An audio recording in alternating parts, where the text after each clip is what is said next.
అందరికీ నమస్కారం. భారత రాజకీయ వ్యవస్థలో భాగంగా రాజ్యాంగ అవలోకనం మరియు పరిపాలన గురించి తెలుసుకుంటున్నాం. అందులో భాగంగా ఈ వీడియోలన్నీ కూడా మీకు కాంపిటీషన్ ఎగ్జామ్స్కి ఎంతగానో ఉపయోగపడతాయి. ఈరోజు ఈ వీడియోలో చార్టర్ చట్టం 1793 గురించి తెలుసుకుందాం. చార్టర్ చట్టం 1793. ఈ చట్టం చేసిన సమయంలో బెంగాల్ గవర్నర్ జనరల్గా కారన్ వాలిస్ ఉన్నారు. భారతదేశంలో కంపెనీకి గల వ్యాపార గుత్తాధిపత్యమును మరో 20 సంవత్సరాల పాటు పొడిగించడం జరిగింది.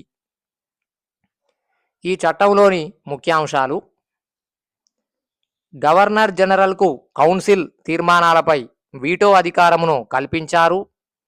అనగా గవర్నర్ జనరల్ అధికారాలు విస్తృతపరిచారు. భారతీయుల యొక్క వివాహం, వారసత్వం, మత విషయాలకు మరియు ఆస్తులు హక్కులకు సంబంధించి గవర్నర్ జనరల్ చేసే నిబంధనలకు చట్టాలతో సమానమైన విలువ ఉంటుంది.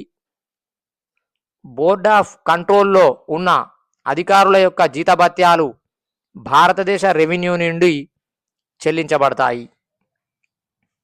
పార్లమెంటులో కూర్చోవడానికి బోర్డు కార్యదర్శికి అనుమతి లభించింది. ఈ చట్టం ప్రకారం మున్సిపాలిటీలకు చట్టబద్ధత కల్పించారు. ఇండియాలో ఏర్పాటైన మొదటి మున్సిపాలిటీ మద్రాస్ మున్సిపాలిటీ. చాలా ఇంపార్టెంట్. ఇండియాలో ఏర్పాటైన మొదటి మున్సిపాలిటీ మద్రాస్ మున్సిపాలిటీ. చార్టర్ చట్టం 1813 గురించి తెలుసుకుందాం. ఈ చట్టం ద్వారా కంపెనీ యొక్క పాలనను మరొక 20 సంవత్సరాలు పొడిగించారు. తూర్పు ఇండియా కంపెనీ యొక్క ఏకస్వామ్యపు హక్కు, మోనోపోలిస్టిక్ రైట్, ఒక్క తేయాకు టీ మరియు నల్లమందు లేదా ఓపియం వ్యాపారంలో చైనాతో వ్యాపారం మినహా మిగిలిన అన్ని వస్తువుల వ్యాపారంలో రద్దు చేయబడింది. అనగా ఈస్ట్ ఇండియా కంపెనీ ఒక పరిపాలనాపరమైన సంస్థగా మాత్రమే కొనసాగును. స్థానిక సంస్థలకు పన్నులు విధించే అధికారాన్ని కల్పించడం జరిగింది. భారతీయులకు విద్యాపరమైన అధ్యయనం కోసం ప్రతి సంవత్సరం ₹1,00,000 ఒక నిధిని ఏర్పాటు చేశారు. ఇది ఆంగ్ల భాష విద్యా వ్యాప్తికి ఆంగ్ల భాష విద్యా వ్యాప్తికి కేటాయించడమైనది. భారతదేశంలో మత వ్యాప్తి కొరకు క్రైస్తవ మిషనరీలకు అనుమతి ఇచ్చారు. వీరు చర్చీలు, విద్యా సంస్థలు, హాస్పిటల్స్ నెలకొల్పి మత మార్పిడులకు పాల్పడ్డారు. సివిల్ సర్వీసులలో ఎంపికైన సివిల్ సర్వెంట్లకు శిక్షణ వసతులను కల్పించడమైనది. చార్టర్ చట్టం 1833 గురించి తెలుసుకుందాం. ఈ చట్టం ద్వారా బెంగాల్ గవర్నర్ జనరల్ పదవిని గవర్నర్ జనరల్ ఆఫ్ ఇండియాగా మార్చడం జరిగింది. ఆ విధంగా అప్పటి వరకు బెంగాల్ గవర్నర్ జనరల్గా ఉన్న విలియం బెంటిక్ మొదటి భారత గవర్నర్ జనరల్ అయ్యాడు.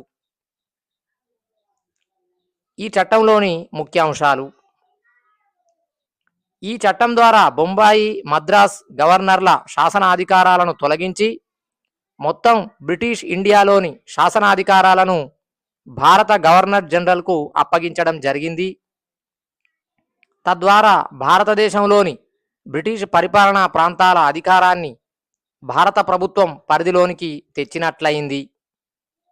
కావున ఈ చట్టాన్ని ఇండియాలో కేంద్రీకృత పాలనకు చివరి దశగా పిలుస్తారు. ఈ చట్టం కంటే ముందు చట్టాల కింద శాసనాలను రెగ్యులేషన్స్ అనేవారు. ఈ చట్టం తర్వాత ఏర్పడిన శాసనాలను యాక్ట్స్ అని వ్యవహరించడం జరిగింది. తేయాకు చైనాతో వ్యాపారం విషయంలో కూడా కంపెనీ గుత్తాధిపత్యాన్ని ఈ చట్టం ద్వారా రద్దు చేయడం జరిగింది. భారతదేశంలోని కంపెనీ భూభాగాన్ని బ్రిటిషు రాజు మరియు అతని వారసులకు చెందిన ట్రస్ట్ అని ఈ చట్టంలో పేర్కొనబడింది. సివిల్ సర్వీస్ పరీక్షలలో భారతీయులకు ప్రవేశం కల్పించుటకు ఈ చట్టం ప్రయత్నించినప్పటికీ కోర్ట్ ఆఫ్ డైరెక్టర్స్ వ్యతిరేకించడంతో దీని అమలు నిలిచిపోయింది. మొట్టమొదటిసారిగా గవర్నర్ జనరల్ ఇన్ కౌన్సిల్లో న్యాయ సభ్యుల లా మెంబర్ యొక్క నియామకం జరగడానికి ప్రతిపాదించబడింది. లార్డ్ మెకాలే మొట్టమొదటి న్యాయ సభ్యుడు అయినాడు. ఈ చట్టం లా కమిషన్ను ఏర్పాటు చేయాలని పేర్కొంది. మొదటి law commission chairman lord Macaulay, చాలా ఇంపార్టెంట్. మొదటి law commission chairman lord Macaulay. Charter చట్టం 1853 గురించి తెలుసుకుందాం. చార్టర్ చట్టాలలో ఇది చిట్ట చివరి చట్టం మరియు అతి తక్కువ కాలం అమలులో ఉన్న చార్టర్ చట్టం. ఈ చట్టం కంపెనీ పాలనను పొడిగించింది, కానీ ఇంతకుముందు ఉన్న చట్టాలలో మాదిరిగా ఏ విధమైన నిర్దిష్ట గడువును 20 సంవత్సరాల గడువు సూచించలేదు. పై నిర్ణయంతో కంపెనీ పాలన త్వరలోనే అంతమవుతుందని సూచించినట్లయింది. ఈ నిర్ణయంతో కంపెనీ పాలన త్వరలోనే అంతమవుతుందని సూచించినట్లయింది. ఈ చట్టంలోని ముఖ్యాంశాలు: గవర్నర్ జనరల్ కౌన్సిల్ యొక్క శాసన కార్యనిర్వాహక అధికారాలను ఈ చట్టం మొదటిసారిగా వేరు చేసింది. గవర్నర్ జనరల్ యొక్క కౌన్సిల్లో 6 కొత్త సభ్యులను చేర్చడం జరిగింది. గవర్నర్ జనరల్ యొక్క కౌన్సిల్లో 6 కొత్త సభ్యులను చేర్చడం జరిగింది. శాసనాలు రూపొందించడానికి ఇండియన్ సెంట్రల్ లెజిస్లేటివ్ కౌన్సిల్ను ఏర్పాటు చేశారు. ఈ కౌన్సిల్ను మినీ పార్లమెంటుగా పేర్కొంటారు. ఈ చట్టం మొదటిసారిగా ఇండియన్ అంటే సెంట్రల్ లెజిస్లేటివ్ కౌన్సిల్లో ప్రాంతీయ ప్రాతినిధ్యాన్ని గుర్తించింది.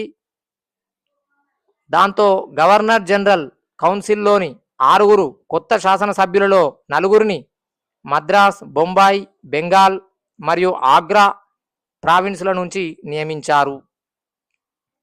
సివిల్ సర్వీస్ పరీక్షలలో బహిరంగ పోటీ లేదా సార్వజనిక పద్ధతిని ఓపెన్ మెరిట్ సిస్టమ్ ప్రవేశపెట్టి భారతీయులకు అవకాశం కల్పించారు. ఇందుకోసం 1854లో లార్డ్ మెకాలే కమిటీని ఏర్పాటు చేశారు. ఫలితంగా రాత పరీక్షను నిర్వహించారు. లా కమిషన్ న్యాయ చట్టాలను జ్యుడిషియల్ యాక్ట్స్ రూపొందించడానికి కమిషనర్లను ఏర్పరిచి క్రింది చట్టాలను రూపొందించింది.